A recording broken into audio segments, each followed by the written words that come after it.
what I find what's most important is that entrepreneurs know that there is no such thing as impossible because it's waiting for you to happen. And it's just one apostrophe away. Impossible is waiting on I'm possible. So when you're in your mind, you're going for something, I believe it's bigger than, it's the attraction. I have a joke about that for the law of attraction. It's the law of creation. We were given a gift to think shit up, think it up, make it happen. My apologies for cursing on the line. I guess we have to, sorry about that. We have to think stuff up. And at the end of the day, we can create it. We're designed that way. And around the avatars that I've had a chance to work with, incredible mentors, incredible men and women who were their own greatness in their own right, be it from a financial perspective or from a perspective of what they gave back to their community. Mm-hmm. In the books that I had a chance to write, it's because of sports.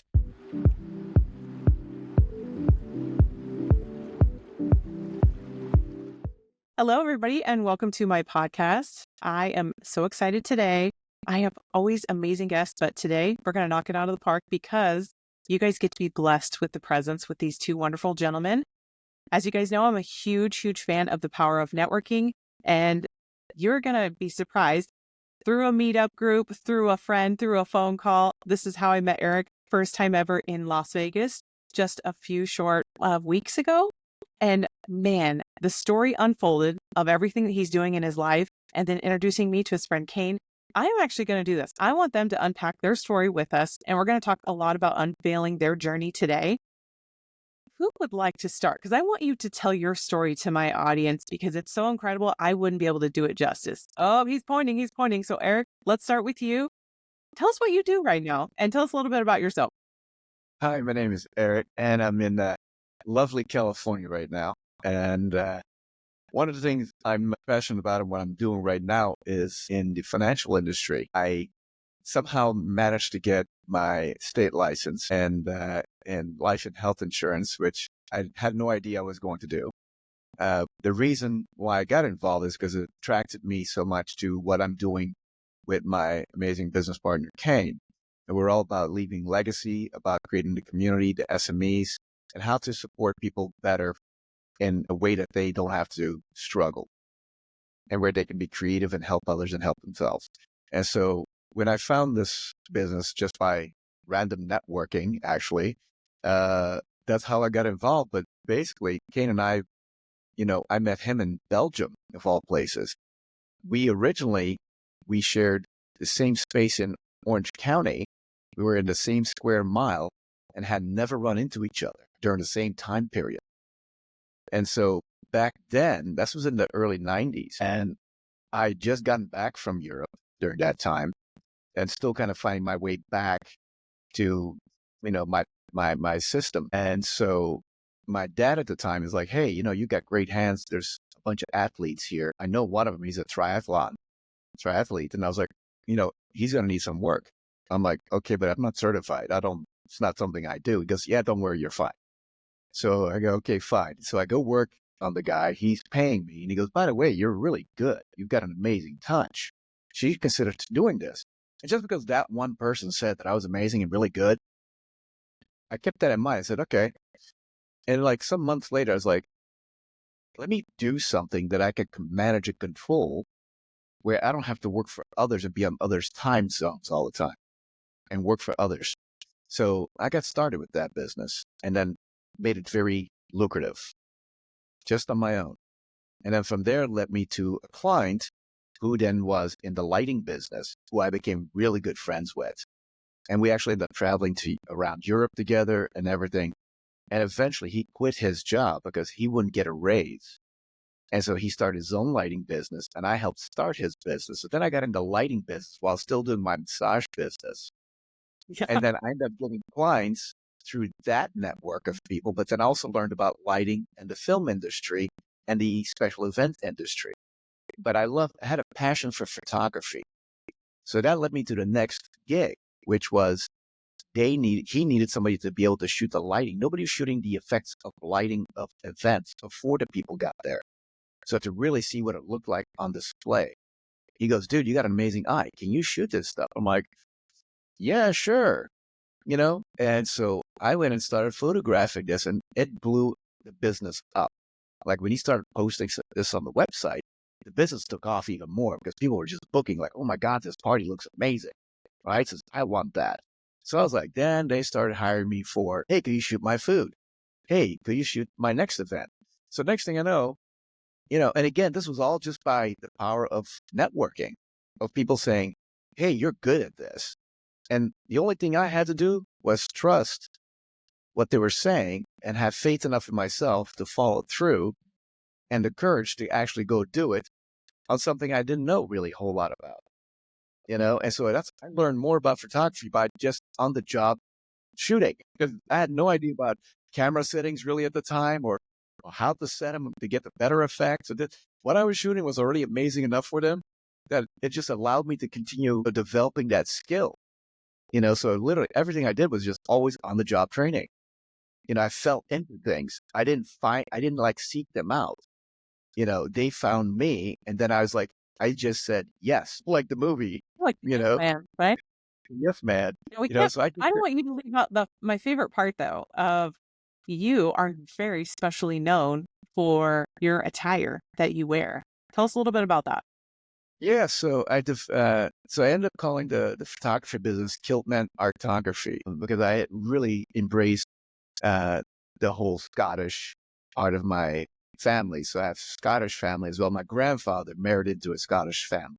So after the movie Braveheart, I called my aunt back and I was like, I'm coming to get me killed. My scepter can wear it. And she's like, hey, you're mad, you know? And I was like, hey, I know I'm mad, but I'm coming to get me killed. So 3 weeks later, I show up in Scotland and I go, all right, let's go, Moira, kilt shopping. So off we went, got my kilt, came back to the US, was walking down Venice Beach, I saw this flag flapping in the wind said utility kilts. And I was like, that sounds really amazing. Like utilitarian, like military. I was like, so I went there, saw these guys with these kilts and had kilts with pockets. I was like, sold, Old. and so I ended up working with these guys, which then led me to my next venture. So I kept adding stacks to my profession. So people Yeah. kept asking, what do you do? And I go, well, I'm just an entrepreneur, with Yeah. just multiple layers. And so that led me to, well, I need accessories because I don't like what's out there. So then I learned how to make my own belts for kilts. Then I learned to make jewelry and accessories for the kilts to go along with things. And so I learned about the leather, what kind of leather you want for belts, just the whole 9 yards. I just went out and just learned about it through people that I knew that were in the fashion industry.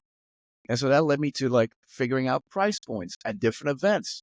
So I learned about the price points, the sweet spot about what I could get away with, things like that. Same thing with my massage business, it's just like, okay. And I was never greedy, but I always kept busy. And here and there, I would raise prices along the way. In the beginning, I was doing it for free, basically, just about, And so then I learned that I had to let go of clients, and then get higher paying clients. So, you go through these pain thresholds of developing your brand, developing your price point, because you learned after a while, oh, I'm doing this for nothing because by the time I get done, I'm putting just what they paid me back in my gas tank. And I made nothing, Oh, yeah. So things like that. So through every process, it was just a lot of learning, but it was great. And then the whole Kilt Man thing, at some point, I was like, people kept asking me, hey, where'd you get your kilts? Hey, where'd you get your kilts? I'm thinking, man, I'm sending this guy a lot of business. I got to figure out how to make my own brand, And so then when Kane and I met in Belgium, we hit it off instantaneously. It was just instant. And, we could just run on ideas and oh yeah, we could do this, we could do that. And it was nothing was impossible. And then, he'll tell you about what's not impossible because he has a brand about that as All well. right. Let's actually go into that. I want to hear more about Kane's story because I know, Eric, oh man, we could talk for days. We're probably going to need a second, third, fourth episode to unpack all the stuff we want to cover with you guys. Tell me, Kane, more about what you do right now, and then we can go backwards into your journey of how you got there. Well, I appreciate it. I'm Cain Gerrod, and what we started doing is we run a broadcast scenario for streaming television, online, to give entrepreneurs a place to put their content, create their content for broadcast media versus social media. And they can use social media as a lead generator. It seems that it's the wild, wild west in the streaming media platform. So our goal was to create something that would make a difference for the entrepreneur, to create a message and then monetize their message long before they have to monetize their unique selling proposition. So that was the concept of what we're doing now, along with using what we call the value chain management as a solution. Instead of the Internet of Things being platform as a solution, software as a solution, infrastructure as a solution, we believe that value chain management as a solution should be a part of the Internet of Things, because there's so many things that you have to do as a small business to keep your business vibrant, complete. Oh, absolutely. So many things. I love that you're willing to identify and pick up the pieces that you're seeing that people need to add value to other people through all the things that you can solve as a problem for them. Now, this is just one of several things. I already know a little bit more about your story. Tell us a little about from the very beginning of what got you to here, because I know it's a trail. So you don't have to take just 2 minutes. Give us like 4 or 5 minutes, because I know we probably need at least that to hear where you came from and how you got to where you're at right now. Thank you very much, Tiffany. I'm actually setting a timer, so I have a timer on screen so I can keep myself within these 60 seconds to 180 second snippets. But I'll stick to my 3 to 5 minutes. Nice. I was just a bit of a creative growing up, not knowing that that's a thing. They call it a problem child issue. Growing up in the south side of Chicago, you end up going to a private school for Catholic school and local state school. And next thing you know, you're involved in oops, more oops. So they didn't know what to do with me. So I ended up studying faster than the average student and getting through courses of school a lot faster, a lot quicker. And next thing you know, I was involved in music. I was involved in art. I was involved in sports. They had to try to do everything they could to keep me busy, because I was a bit of a disruptive kid with all the labels. So from there, we got transported down to Georgia. So I went from being a Yankee to a Southerner. And had a wonderful time being told what I can't do because of my height and size. So when you're too small, you're too short, you're too thin, you're too this, everything that was a negative, I said, okay, fine. So if you can imagine a huge pole vault moving along the way with something that looks like an ant carrying this thing, and the coaches are just sitting there laughing at each other going, kid looks like an ant carrying a pole. And, you're trying to get the pole into the pit to flip over the bar. And after multiple tries of that, it ended up being rather embarrassing, where, you're falling, being thrown away, all sorts of stuff. Years later, to become the top pole vaulter for the school, to be on the fastest relay team for the school, to be a championship wrestler, to be an artist, to do all the things you can put your mind to end up walking away with multiple scholarships. And at the end of the day, you walk away saying, I'm not taking any scholarships. I'm going to go into the military. I'm not going to be a veterinarian. At the last minute, I go into the Air Force, and lo and behold, I get trained in the medical field. I'm doing medical illustrations there on the Air Force marching band. I'm involved in multiple training scenarios for different sectors within the Air Force. Scholarship to be an aeronautical engineer and a medical doctor, and I walked away from that just to be an entrepreneur. The goal was, I was already in business with some of my colleagues. I was already doing private business on the side. Ultimately, I became an insurance salesman, an insurance broker. I started selling more of things in my own businesses, doing more art, doing more portraits. And then after that, I got involved in the ecclesiastic space. And after that, ended up being an Army chaplain, went back into the military in California, was always doing gymnastics on the side. So I was a professional coach in Texas, not too far from Woodlands in Houston. And next thing you know, I'm teaching gymnastics in California. And lo and behold, I'm at an Olympic level training place in Fountain Valley, California. And lo and behold, that's where I met Eric. Not knowing that I was going to meet him in the future, I'm going to cut that off. I ended up running into him in reality as we crossed each other's paths and never met. Right. We ended up catching up in my trials in Europe. So I ultimately moved my production company. I became a film producer, director, because while teaching gymnastics there at New Hope, I ended up going off on my own and helping train kids that were in the inner city, helping raise money for the cheer groups, raise money for the local businesses, using what we call value chain today. We found that there was a way to create media, use that media to help other businesses, and then broadcast that media by buying local airtime on local cable. At the time, the YouTube of the day was access cable. I started winning awards as a producer and director, started taking private lessons to become a producer director. And lo and behold, I ended up winning awards by traveling around the world, shooting for churches and nonprofits, raising money for other groups by using media as the primary currency. Lo and behold, years later, I run into one of my avatars, which was amazing. Dr. Peter Drucker. They needed a guy to shoot his video, and after rounds of going back and forth, and I was telling them what they can do with themselves, when they told me it was for Dr. Drucker, I went, "Count me in." Sorry about that. Excited. I'll do it. I got to meet him. I shared with him the idea that we're doing. He goes, "You got 5 minutes of my time," and lo and behold, afterwards, he gives me roughly 2 hours, and we walked away with the value chain. And the only thing he said to me at the ripe age of 90, "Move your ass." And off I went. I didn't stop. It got me into Europe. I ended up using all of my skills in sales training, motivation training, value chain training, all of the things that I used to run a business that we weren't charging for. We only charged for the one idea. We weren't charging for all of the other connected pieces that were valuable value adds. So ultimately, we took that to Europe, and we have ourselves a British company that allows us to do media consulting, business consulting. We have an incredible team, marvelous partners, a wonderful CFO that's part of the British FTSE at one point in his years, and now he's an investor. We ran into an incredible CTO who's a New Yorker who helps us run our streaming platform Mindset, and some other new team members for that. We have some new partners in that space here in Portugal. Got a chance to meet Eric in Belgium when we had our art gallery there.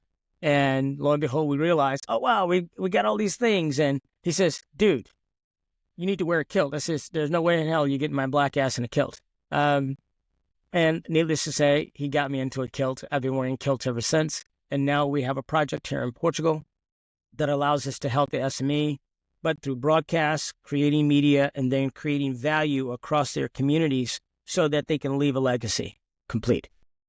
It's incredible. It's like so much to talk about. You don't even know where to go and where to start and where to go into it. Everybody can see and feel the incredibleness of how your guys' stories were so different and how your paths intersected. Actually, not just once, didn't even know each other, but then twice back again to really develop that true deep friendship in Belgium. I love the part of how your stories end up meaning so much to you.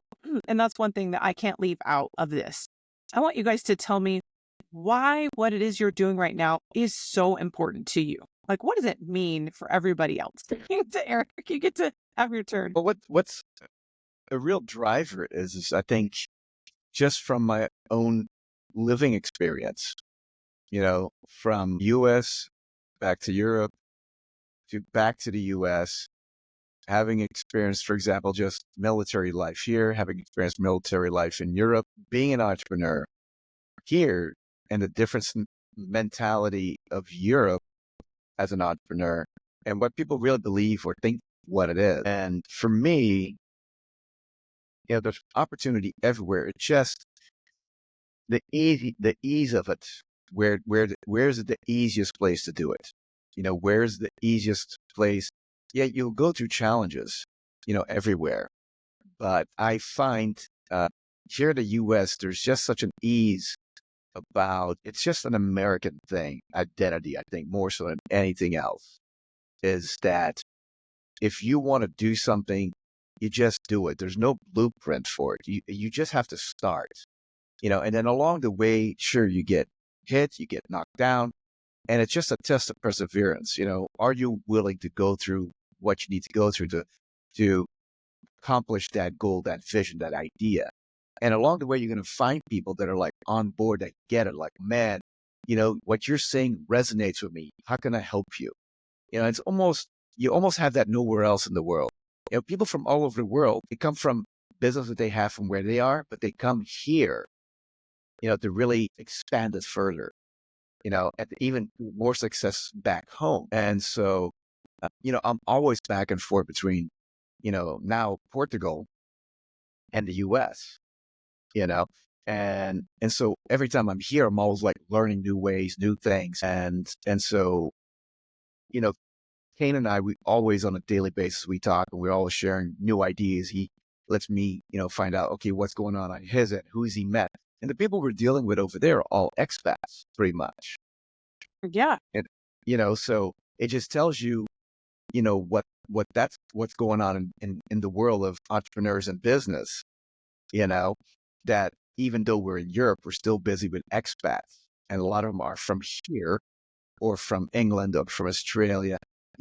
Some are from other European countries, but most are not, which is interesting of the mindset, of what mindsets are really there to really get the free flow of creativity and making things happen, no matter the boundaries, and we've had, our fair share of, having to dig in and then get a shovel and then, and then some more shovels. How many you got back there?